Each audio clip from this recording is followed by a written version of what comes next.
आजच्या गोष्टीचं नाव आहे रिकामं भांडं. एका गावात एक तरुण राहत होता. तो नेहमी म्हणायचा, माझ्याकडे काहीच नाही म्हणून मी पुढे जाऊ शकत नाही.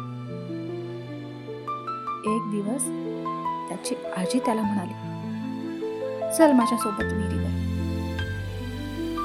ती त्याला एक रिकामं भांडं देते आणि त्याला सांगते, हे भरून आण.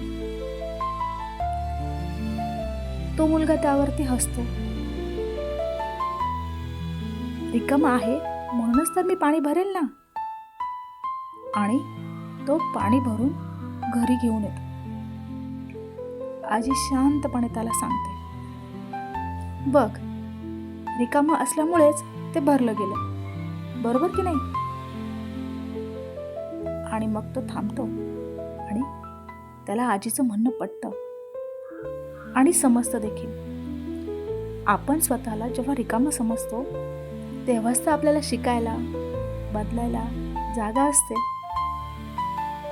थोडक्यात काय, आयुष्य रिकामं वाटतं तेव्हा घाबरून न जाता कदाचित ते नव्याने भरायची वेळ असते, हे आपण समजून घेतलं पाहिजे आणि पुढे चाललं पाहिजे. बी पॉझिटिव्ह.